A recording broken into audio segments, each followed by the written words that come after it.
대략 10,000명에 1명 정도로 알려져 있고 희귀한 질환이기 때문에 치료할 수 있는 병원도 많지 않은 실정입니다.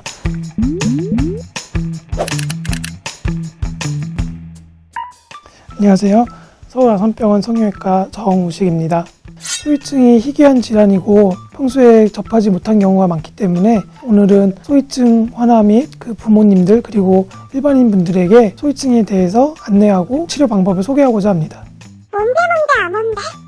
소위증이란 질환은 태어났을 때부터 귀의 모양에 변형이 생겨서 귀가 아예 없거나 귀가 3분의 1 정도로 남는 그런 질환들을 말합니다. 보통 엄마 뱃속에서 태아 시절에 발생하게 됩니다. 주로는 한쪽에 발생하는 경우가 많은데 그 중에서 한 10% 정도 내외에서는 양측성으로도 발생하기도 합니다. 소위증의 빈도는 대략 10,000명에 1명 정도로 알려져 있고 워낙 희귀한 질환이기 때문에 이 질환을 치료할 수 있는 병원도 한국에서도 많지 않은 실정입니다.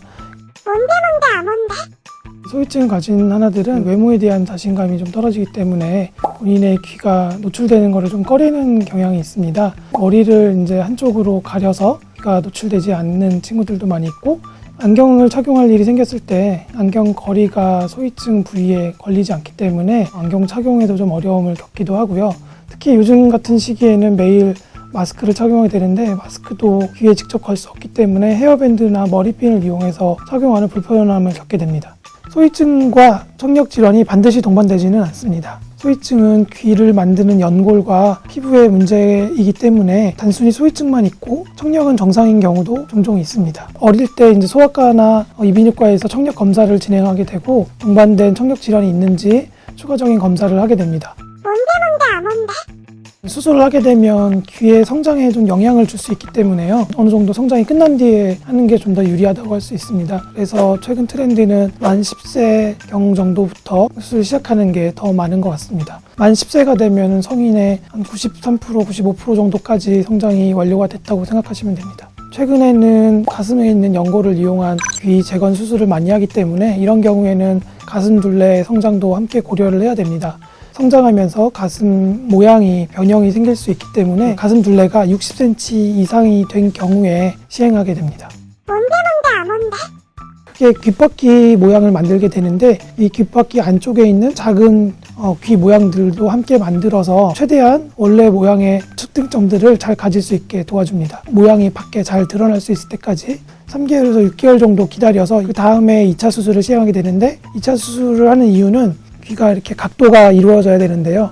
이 각도를 만들어주기 위해서 귀 뒤에 있는 부분을 분리해서 앞으로 세우고 지탱할 수 있는 다른 연골이나 제품들을 이용하게 해서 유지할 수 있는 기둥을 만들어주게 됩니다. 2차례 큰 수술을 끝난 다음에 또 6개월 정도 회복 기간을 거치고 남아있는 귀 앞부분에 있는 귀젖이라든지 귀 구멍이라든지 불편했던 부분들이 있다면 3차 수술을 통해서 간단하게 교정을 하게 됩니다. 뭔데?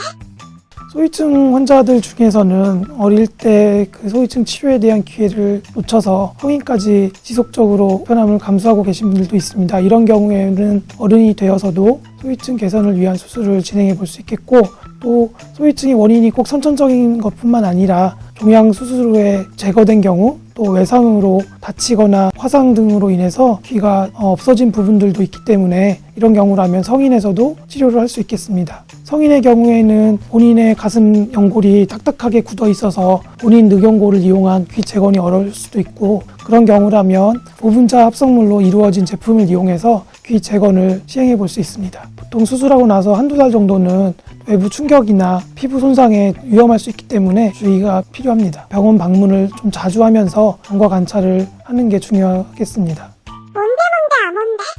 귀 재건 수술은 2차례에 걸쳐서 이루어지는 고난이도 수술이기 때문에 전문적인 경험이 있는 병원에서 치료를 받는 것이 더 좋습니다. 소위증 환아의 경우에 권한면 외소증이나 안면마비 등과 같은 동반 질환이 있는 경우가 많고, 또 청력에도 이상이 있는 경우가 있기 때문에 그에 관련된 협업을 이룰 수 있는 병원에서 시행하는 것이 좋겠고요. 아산병원의 경우에는 청력 질환에 대해서 이비인후과와 함께 긴밀한 협조를 하고 있고, 그 외에 다른 질환들이 필요하다면 소아과나 소아신경외과 등과 함께 협업을 하고 있습니다. 이렇게 여러 과가 함께 협진을 통해서 환자를 치료할 수 있기 때문에 그 환자의 결과가 더 좋고 더 자신감을 가지고 회복할 수 있을 것으로 생각됩니다. 구독과 좋아요 귀라는 것이 항상 외부에 노출이 돼 있고 다른 사람들에게 눈에 잘 띄는 부분이기에 소위증 환자들에게는 귀 치료라는 것이 치료 이상의 의미가 있다고 생각됩니다. 전문적인 의료진과 함께 협업할 수 있는 환경을 갖추고 있는 의료기관에서 소위증 치료를 하게 된다면 극복할 수 있고 좋은 결과를 얻으실 수 있을 것으로 기대합니다.